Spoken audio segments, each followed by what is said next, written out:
اور جب انسان واقعی حضور سے عشق کرتا ہے، محبت کرتا ہے، تو پھر اللہ اسے مرتبے کی عطا فرماتا ہے۔ ایک بہت بڑے بیرسٹر تھے علی گڑھ کے رہنے والے، ان کا نام تھا خواجہ عبد المجید۔ خواجہ عبد المجید ان کا نام تھا، بیرسٹر تھے، الہ آباد ہائی کورٹ کے وکیل تھے۔ اب ظاہر سی بات ہے کہ عام طور پر بہت عرصہ بیتا کہ دنیاوی پڑھے لکھے لوگوں میں اور مذہب کی تعلیم حاصل کرنے والوں میں ایک گیپ ہے، ایک خلا ہے، یہ اس کو نہیں مانتا، وہ اس کو نہیں مانتا۔ جیسے دین پڑھا ہوا آدمی کہتا ہے ڈاکٹر کچھ نہیں، وکیل کچھ نہیں، اور ڈاکٹر وکیل کہتے ہیں مولوی صاحب کچھ نہیں، یعنی یہ خلا ہے، نہ یہ اس کو مان رہا ہے نہ یہ اس کو مان رہا ہے۔ لیکن جو سنجیدہ لوگ ہیں وہ سمجھتے ہیں کہ ہر بندے کی علم اور معلومات کی ایک حیثیت ہے۔ انہوں نے اپنی فیلڈ میں محنت کی، انہوں نے اپنی فیلڈ میں محنت کی۔ تو بیرسٹر عبد المجید صاحب علی گڑھ سے الہ آباد منتقل ہوئے تھے ہائی کورٹ میں۔ خواجہ عبد المجید، ان کے تعلقات تھے حکیم اجمل خان صاحب سے۔ وہی دور ہے، حکیم اجمل خان صاحب کا دور وہی دور ہے۔ حکیم اجمل خان صاحب کا سے وہ بہت قریبی ان کے تعلقات تھے، کیونکہ حکیم اجمل خان صاحب کو تو آپ لوگ بھی جانتے ہوں گے اچھی طرح سے۔ اجمل خان صاحب کا نام بڑا مشہور ہے طب کے اندر، ان کی دوائیاں بڑی مشہور ہیں، تو ان سے ان کے تعلقات تھے بیرسٹر خواجہ عبد المجید صاحب کی۔ اور حکیم اجمل خان صاحب کی دوستی تھی ایک شامی بزرگ سے۔ حکیم اجمل خان صاحب کی دوستی ایک شامی بزرگ سے تھی، وہ ملک شام سے آتے تھے، اور وہ جو شامی بزرگ تھے ان کا مکاشفہ یعنی کشف، ان کا علم، ان کی کرامتیں اس طریقے سے لوگوں نے دیکھی تھی کہ اپنے اور بیگانے سبھی معترف ہو چکے تھے۔ ایک دن حکیم اجمل خان صاحب نے کہا کہ مجھے ایک مریض کو دیکھنے کے لیے جانا ہے، تو شامی بزرگ نے کہا میں بھی چلوں گا، اور بیرسٹر خواجہ عبد المجید نے کہا کہ میں بھی چلوں گا، تو یہ تینوں ساتھ ہو لیے۔ جب مریض کے پاس گئے تو حکیم صاحب نے نبض پکڑی، اور نبض پکڑ کر کے دیکھا کہ مریض کو ہوا کیا ہے، تو دیکھا تو نبضیں بتا رہی تھی کہ اس کو کچھ ہوا نہیں ہے، تو کچھ لیکن تھوڑی بہت دوا، ظاہر سی بات ہے ڈاکٹر کے پاس جائیں گے تو وہ خالی ہاتھ تو نہیں بھیجے گا، کچھ نہ کچھ تو اس کو دینا ہی ہے۔ عامل کے پاس جائیں گے وہ خالی ہاتھ تو نہیں بھیجے گا، کچھ نہ کچھ تو اس کو دینا ہی ہے، اس لیے کہ جو ڈاکٹر اتنا شریف ہو جائے کہ وہ کسی مریض کو یہ کہہ دے کہ آپ کو کچھ نہیں ہے، تو مریض پھر وہاں سے نکلے گا چار گالیاں دیتے ہوئے، کیونکہ آتا کچھ نہیں، زبردستی سے آ کر کے بیٹھ گوا ہے کلینک کے اندر، تو پھر وہ کوئی دوسرا جو ہے وہ ڈاکٹر تلاش کرے گا، یہی تو ہوگا۔ اور اگر کوئی عامل کہہ دے، ہمارے مفتی صاحب جیسا کوئی عامل کہہ دے کہ آپ کو کچھ نہیں ہوا ہے، تو پھر کہے گا کہ ارے ان لوگ کے کچھ نہیں آتا جاتا، صرف وہاں پر جو ہے وہ گئے تھے، انہوں نے کہا کہ کچھ نہیں ہوا ہے، پھر وہ کسی اور دوسرے عامل کے یہاں جائے گا، اور جو اس کو یہ کہے گا نا اوہو بہت خطرناک تیرے اوپر کر دیا گیا، سفلی ہو گیا ہے اور یہ ہو گیا وہ ہو گیا، وہ اس سے اتنا متاثر ہوگا، ایسا اب کیا کرنا چاہیے۔ یہ انسان کی ایک سوچ ہے۔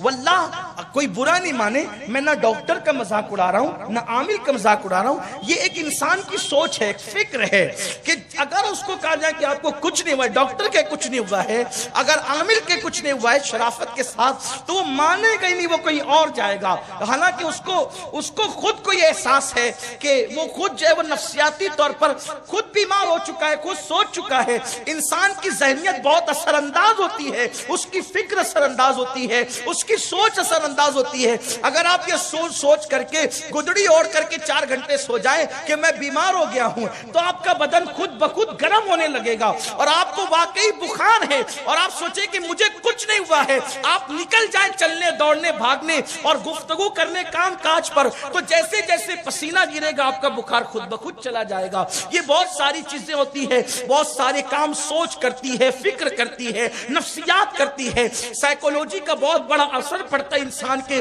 وجود پر، سوچ و فکر کا اثر پڑتا ہے۔ میرے پیارے آقا صلی اللہ علیہ وسلم کے پیارے دیوانوں، تو میں یہ عرض کر رہا تھا اور عرض کرنے یہ چلا تھا کہ حکیم اجمل خان صاحب نے اس کی جو ہے نبض دیکھی، اور نبض دیکھنے کے بعد اس کو کچھ دوائیں دینے لگے۔ شامی بزرگ نے کہا خان صاحب یہ 3 دن کے بعد مر جائے گا، اس کا علاج شروع مت کرو ورنہ بدنام ہو جاؤ گے۔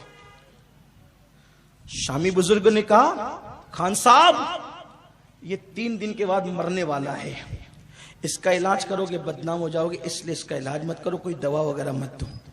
حکیم صاحب نے کہا شامی بزرگ سے حضرت آپ کا بڑا معتقد ہوں لیکن نبضیں بتاتی ہے کہ یہ اچھا ہے۔ کہا ٹھیک ہے، شوق ہے تو کرو علاج۔ اور وہ وہاں سے نکل گئے، شامی بزرگ نکل گئے۔ حکیم اجمل خان کو بیرسٹر صاحب نے کہا شامی بزرگ کی کرامتیں ہم نے بہت دیکھی ہے، ایک کام کرتے ہیں 3 دن یہیں رک جاتے ہیں، دیکھتے ہیں کہ واقعی کیونکہ کوئی مر جائے گا 3 دن کے اندر، یہ پیشن گوئی بہت بڑی پیشن ہے، کوئی مر جائے گا یہ بات کہنا بہت بڑی بات ہے۔ لیکن یاد رکھیں جب اللہ کسی کو اپنا دوست بنا لیتا ہے تو پھر اللہ اپنے راز پر اس کو آگاہ کرتا ہے۔ مجھے خبر ہے اس کی کہ آپ کے دماغ میں یہ وسوسہ آ رہا ہوگا کہ آپ کہتے ہیں کہ شامی بزرگوں نے پیشین گوئی کر دی کہ یہ 3 دن میں مر جائے گا، حالانکہ سورہ لقمان کی آیتیں کہتی ہے کہ کون کب مرے گا، کہاں مرے گا، کسی کو خبر نہیں۔ یہ بالکل ایسا ہی ہے جس کو کہتے ہیں نا کہ یہ طوطے کی رٹ۔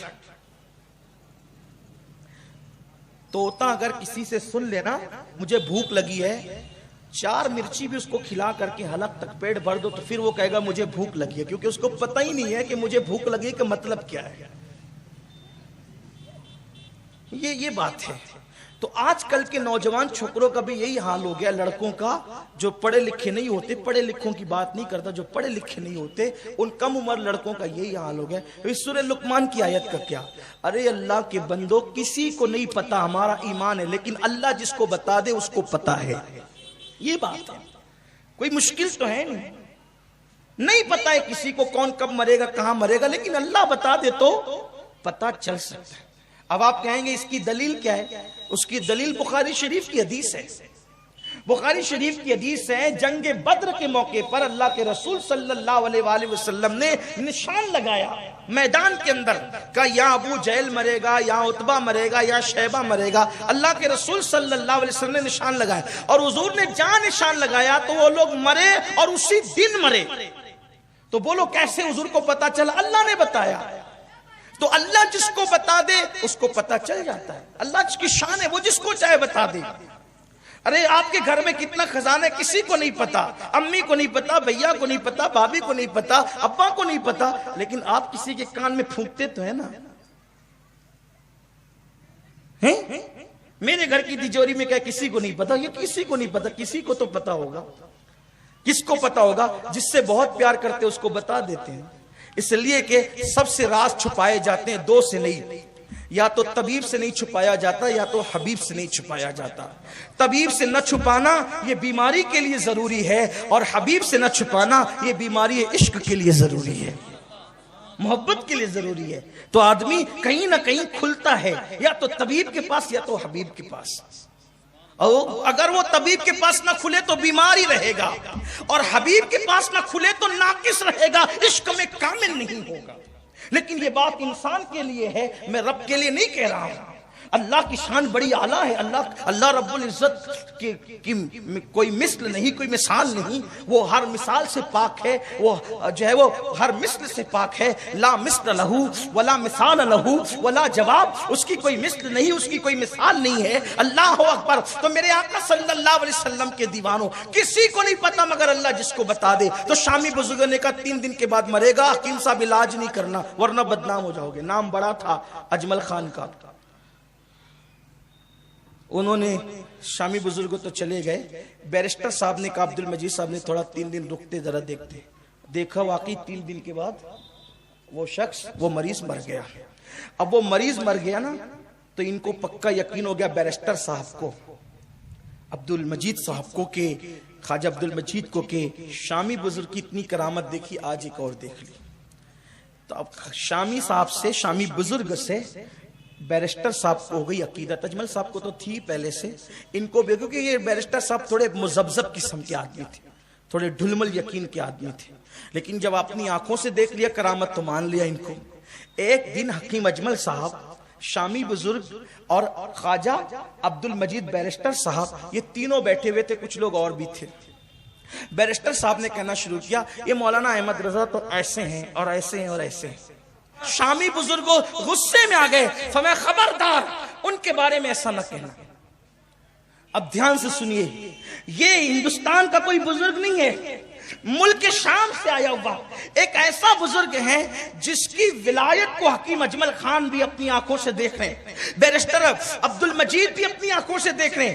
جس وقت برائی شروع کی گئی کہ مولانا تو ایسے تھے اور ایسے تھے، شامی بزرگ کا خبردار ان کے بارے میں ایسا نہ کہنا. تو اس وقت بیرسٹر صاحب نے کہا کہ آپ ایسا کیوں کہتے ہیں، آپ یہ بات کیوں کرتے ہیں؟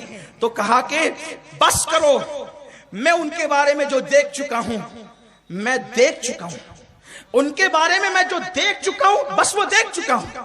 بیرسٹر صاحب نے کہا آپ کی کرامتیں میں نے اپنی آنکھوں سے دیکھی ہے، کیا دیکھا ہے وہ بتائیں. اب شامی بزرگ زبان سے بات نکل گئی، چھپا رکھا تھا، زبان سے بات نکل گئی. تو کہا کیا دیکھا؟